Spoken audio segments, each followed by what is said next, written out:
is time now for Morning Rounds. Joining us are CBS News Chief Medical Correspondent, Dr. John LaPook, and CBS News contributor, Dr. Holly Phillips. First up this morning, John has some fascinating new insight into autism. Anthony, a new study is shedding light on one of the key mysteries of the disorder, why some children have extreme reactions to noise. I would describe having Asperger's syndrome as being like a computer that's running a different operating system than what most computers run. 16-year-old Austin Miller wasn't diagnosed with an autism spectrum disorder until he was 12.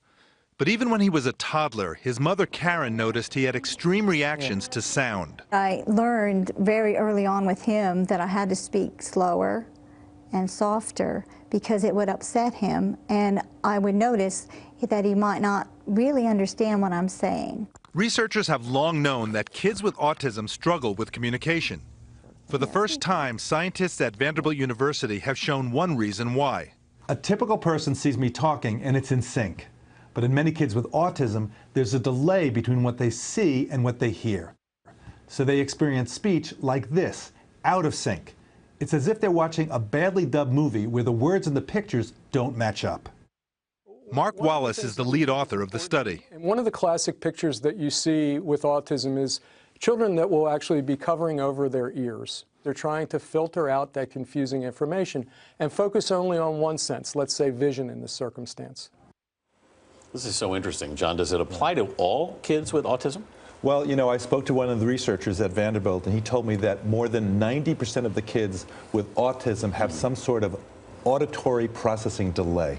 So how do you help these kids in particular? So what they're doing now is they've come up with these video games and other ways of trying to accelerate or speeding up the auditory processing so that it gets in sync. It's not out of sync like a badly dubbed movie. I love this because they're finally getting down to the brain wiring and figuring out how can we actually figure out what's wrong and how to maybe kind of fix it. Great news for these kids. Yeah. Well, if you are one of the millions of Americans who drink diet soda, thinking it will help you lose weight, it might be time to think again. Researchers at Johns Hopkins University reported this week that overweight adults who drink diet soda may actually end up eating more.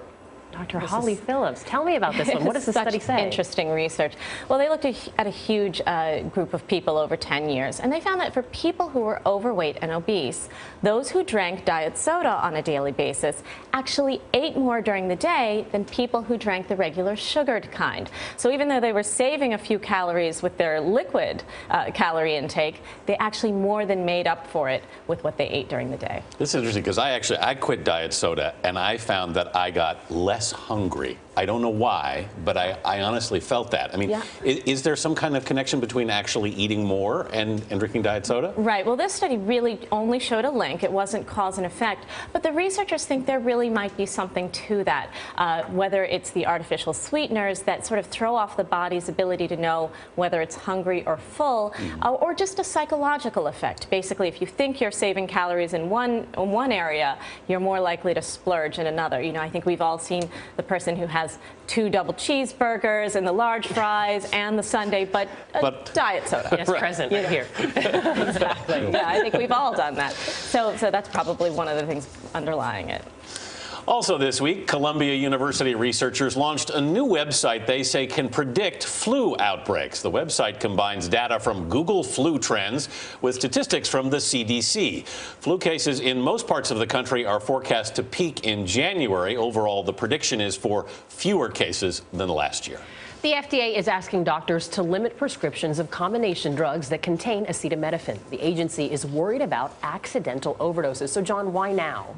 Well, this has been a problem for years, Vanita, and they're just stepping it up because the main problem is that, especially with too much acetaminophen, which commonly it's in Tylenol, you can have liver damage. And so you see Tylenol, because generally it's a safe medication, and that's been one of the problems. So it's in everything. You see it in cold medicines, you see it in sleep medicines, you see it in pain medicines, and people don't realize, because it doesn't necessarily say it in the name of the drug, of the medication, they don't realize that they're taking it, and they take a little here and a little there and a little there, and suddenly they've got an overdose. They're trying to say, look, first of all, look at the label, make sure that does it have it or not, and you should try to add up what you're getting. But in general, probably you should just take one medication that contains Tylenol at any one time, and that way you don't get confused. Finally this week, a reality TV program is getting credit for reducing the teen birth rate. The National Bureau of Economic Research says MTV's 16 and Pregnant and its spin-offs have cut that birth rate by 6%. These programs follow teenage girls from pregnancy through the first weeks of parenthood, showing the problems they face. The study says the program may have prevented more than 20,000 births since 2010. Holly, the birth rate was actually already falling, wasn't it? And do you think this show really made a significant contribution? Well, you know, one of the things that was so interesting the researchers did is that they looked not only at who was watching the show and when, but then they followed Google and Twitter trends from the people who were watching it, particularly the teens. They found that teens were actually Googling birth control and abortion while the shows were going. Now, since the abortion rate also fell during that time, they figured that the drop in teen pregnancy more likely had to do with birth control. It really is an interesting way to kind of look at how teens are zoning in on this and how it's raising their interest in birth control. I remember when the show first came out, there was a big backlash against it. And then when I watched it, I mean, it really shows you how difficult it is to raise a child as a teen. But John, I want to ask you about another report out this week. And that report says maybe we're painting too rosy of a picture about teen pregnancy. Well, I think you have a little yin and yang. I watched some of the episodes last night for the first time, I have to say, and it didn't seem so rosy or glamorous to me, but of course that may be coming from my adult brain interpreting it. It may look different to a teenager. Yeah. But these kids, you know, where are they going to live? How are they going to get money? They're staying at their mother-in-law's house. Everybody's unhappy.